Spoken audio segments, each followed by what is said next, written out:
Hi everybody, I'm Ashok Kheny as the president of Suratkal in the year 1972.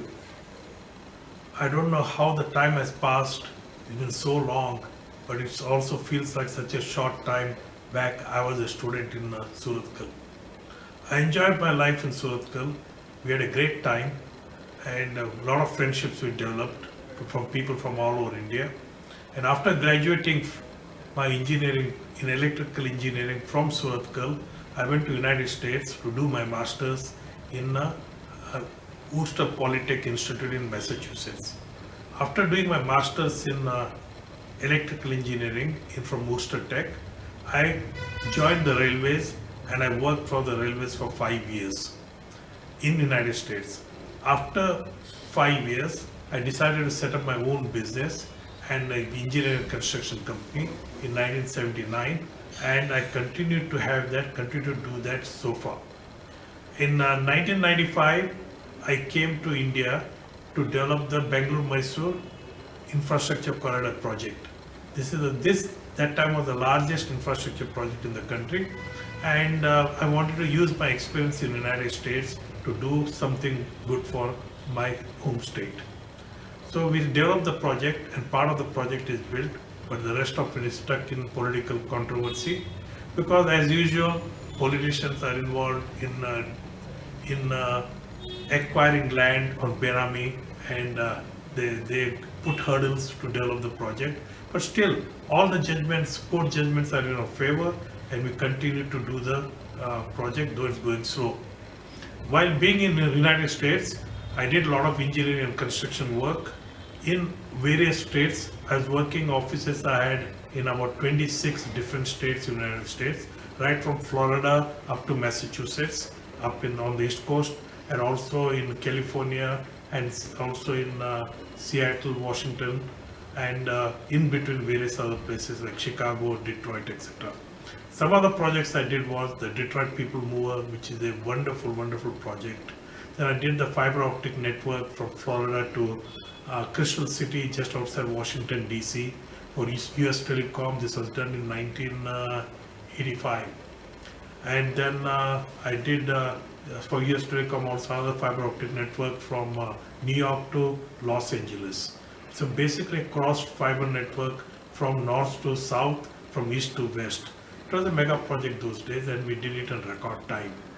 Having also done various railway projects, like for example for Metro North, for SEPTA, for Amtrak, and also did the projects in Seattle, and San Diego, and Washington State, and in Illinois, and I forget. So in Connecticut, I did Metro North and Long Island Railroad, things like that, and basically specializing in electric traction, signal systems and control center, and fiber optics. So it was a very good experience I had. I enjoyed working there. And when I started this project in 1995 in India, and also at the same time they started another project called Hubli Dharwad, which was a bypass project for Hubli Dharwad, and this was the first grade separated toll collection by a private person in the country. So the project is still going strong, is still good. And then also the Bangalore-Mysore infrastructure corridor project, which is going on. Just visualize it that I was able to achieve building a peripheral road, outer peripheral road for Bangalore city on the southern part, which is approximately 41 kilometers. We're able to do it, and approximately 1 lakh vehicles fly through that road every single day, bypassing Bangalore city. If this road was not built, can you imagine what would have happened to the Bangalore city? It would have been a dead city. It would have been a disaster as far as the traffic goes. So, in addition to this, I got involved in various other activities like film production, and got one of the films I produced, Prasad. I got award as the best movie by the state of Karnataka, and also was shown in Berlin Film Festival. Then I also started a celebrity cricket league, wherein all the movie stars of different regions will have their own cricket team. For example, Salman Khan's brother Sohail would have the Bombay team, Hindi team. I had the Kannada team, and then so for Venkatesh, others would have the Telugu team, and various languages, about 8 different languages of movie industry. And Bonnie Kapoor had the Bengal team, and Devi, unfortunately, she died. And so it was fun. So we won matches and we lost some. So we had a lot of fun doing this. Especially we were able to integrate the entire movie industry, which goes from Hindi to Kannada to Malayalam to Telugu to Tamil, Oriya, and then we got Bengali and Bhojpuri and Punjab. So visualize it when we used to have our matches, that we had stars from all the industries coming together, both male and female directors, and then your producers, etc. So it helped develop the film industry when we did this. So these are some of the things I've been doing, and because of the political interference in the infrastructure project, I was very frustrated. So I decided, why not I contest for elections and be a MLA? So maybe I might be able to make a change. So in 2013, I contested from Bidar, which happens to be my parents and grandparents and great-grandparents' birthplace, and I'm native of Bidar. So we contested the election against a sitting MLA and a minister, and that first time MLA, I started my own party called Kannada Makkal Paksha and KMP, and I contested the election, and I won the election. I won with a huge margin, and then I became a member of assembly. Then when I contested the election, I had no idea how poor the people in the villages were, how underdeveloped they were, how bad the infrastructure was. Well, I saw that they used to get current for only 2 hours. Imagine getting 2 hours current a day, and rest of the 22 hours there was no current. Water, people used to walk several kilometers to get the water because there was no water, because there was no electricity to pump the water from the bore well. So the people used to walk several kilometers, ladies, to fetching water. And also, when I look at roads, there's no such thing as blacktop or concrete roads. They're all mud roads. There were like people would get stuck, people would fall in the dark, and a lot of senior citizens would break their limbs, and kids would get injured. Then I said, what kind of a life have we given to these people after having so many years of independence? And we talk about Bharat Mata ki Jai, and we say Mera Bharat Mahan.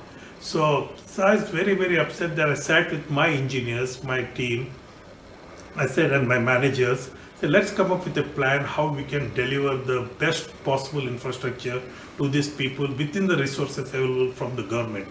So what I did was I promised the people during the election that within 2 hours of getting elected, I'll give them 24-hour electricity. If I don't give you 24-hour electricity, I have no business being your MLA, I'll resign. So to thankful to God, I was able to deliver my promise. I was able to get them my electricity, to 24 hours electricity within 2 years to every single village, which consists of 120 villages in my constituency, and it created a stable electric power. Mine was the only constituency to that time to have 24-hour electricity, including the several ex-chief ministers' constituency didn't have that. So I was very proud of that. Similarly, I decided to go after doing quality roads, because what I saw was water roads were built, they would be destroyed within a year. One rain, they'll blame it on the rain. I said, if you're going to blame on rain, then why build the road? Okay, roads are meant to be built so that they could withstand the rain and provide service to the people. So I was able to build something like 890 kilometers of roads. Good roads, good quality standard roads. I put my engineers, standardize all the specifications, because that time there were practical no specifications. Some of the concrete roads were 2 inches, some were 4 inches, some were 6 inch, and any mixture they did. And so I standardized everything, so I was able to provide good infrastructure. Those roads are what I built the first year of my being an MLA. I still giving the good service to the people.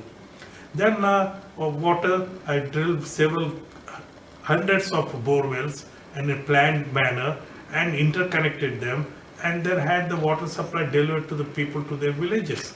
so they could have. And when the drought was going around the different constituencies around my constituency, mine was the only constituency which people had the water to drink and to for their service. Then I said, this is not enough, because now what I thought is, let's do something more. So I decided to bring in free Wi-Fi to the people.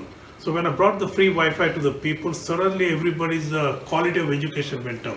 They're able to Google, the people are able to see, they're able to use the Wi-Fi to see their television shows, they're able to see the videos, they're able to, do research. Suddenly the level of education went up. Because you got to understand, when I became MLA, 53% of the people were illiterates. Illiterate means they didn't know to write a single letter in English, Kannada, Telugu, Tamil, Hindi, any language. They didn't know how to write even their name. So this was pathetic condition, and so I was able to bring in some relief to these people, especially for school children. And I was able to improve a lot of schools, brought in a lot of funding, and created and also medical facilities. So I'm proud that I was able to deliver something, though I'm not a politician, but deliver some services to the people.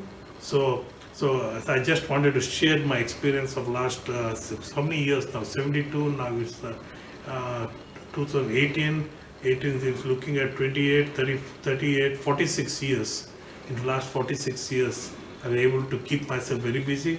I'm 69 years old, but I think I got another 20 years of service, which I plan to continue working. And to say frankly, that anything I tried to do, I tried to excel. I wanted to do the best I could, try to achieve something. And because whatever we do, we leave a footprint for the future generation. So it is necessary to leave a good footprint, because my motivator was Vishwesvaraya, who was a great visionary, was great from Mysore, and he built the first Bangalore-Mysore road, also built the dams, the electricity and everything. So in my opinion, that we should all strive to, and especially you are president of a very illustrious college, one of the most famous colleges in the world. Every one of you who are attending this conference is a giant in his own time. And this is great that you guys are meeting together, that you have decided to contribute to Suratkal, with a building. And please count me in as a part of one of the participants for bringing that thing. Maybe I can donate a few rooms or a hall or whatever it is, whatever people decide.